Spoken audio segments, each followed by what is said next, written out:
Hi hello నమస్తే welcome to BVR TV official మిత్రులరా నేను మీ బీవీఆర్ రావుని ఆ, వెంకటకృష్ణ ఏబిఎన్ ఒక కొత్త వాదన తెరపైకి తీసుకొచ్చాడు. ఏంటంటే ఇప్పుడు జగన్మోహన్ రెడ్డి ప్రతిపాదించిన మావిగన్ ఏదైతే ఉందో అది క్రెడిట్ చోరీ అట.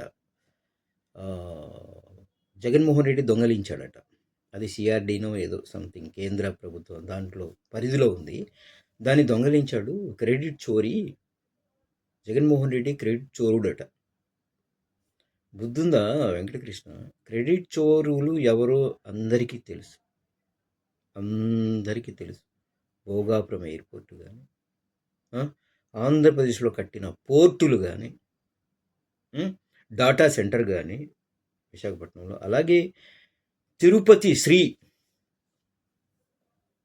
ఏదైతే ఉందో పారిశ్రామిక ఇది కానీ, ఇవన్నీ ఎవరు దొంగలించారు, ఎవరు క్రెడిట్ చోరులు, క్రెడిట్ చోర శిఖామణులు ఎవరు అన్నది ఆంధ్రప్రదేశ్ ప్రజలందరికీ తెలుసు నాన్న వెంకటకృష్ణ, తెలుసు. ఇవాళ నువ్వు కొత్తగా మావిగన్ను ఎదిరించలేక, ఒక కొత్త ప్రతిపాదనను తట్టుకోలేక అది దొంగలించాడు, క్రెడిట్ చోరీ చేశాడు జగన్ అని చెప్తున్నావు. నువ్వు బుద్ధుందా? కడుపుకు అన్నమిగా తింటావు, అశుద్ధం కాదు కదా.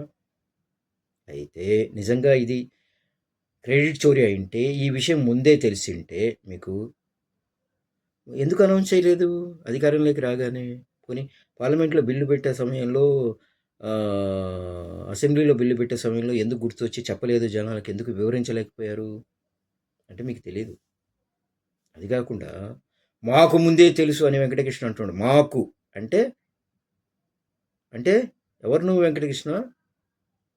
ఎవరు నువ్వు? తెలుగుదేశం పార్టీలో కీలకమైన వ్యక్తివా? బీజేపీలో కీలకమైన వ్యక్తివా? లేకపోతే జనసేనలో కీలకమైన వ్యక్తివా? ఇంకొక ఏమన్నానా? ప్రభుత్వ సలహాదారువా? మాకు ముందే మాకు అంటాడు అంటే అర్థం ఏంటి? చాలామంది మీ పెద్ద నాయకులు చెప్పినట్టు మాకు ఛానల్స్ లేవు, మాకు పేపర్లు లేవు, మాకు అవి లేవు, ఇవి లేవు అని చెప్పినట్లుగా అవన్నీ అబద్ధాలే కదా. ఇప్పుడు మాది అని నువ్వు అంటున్నావు వెంకటకృష్ణ. అంటే ఎవరిది ఈ ఛానల్?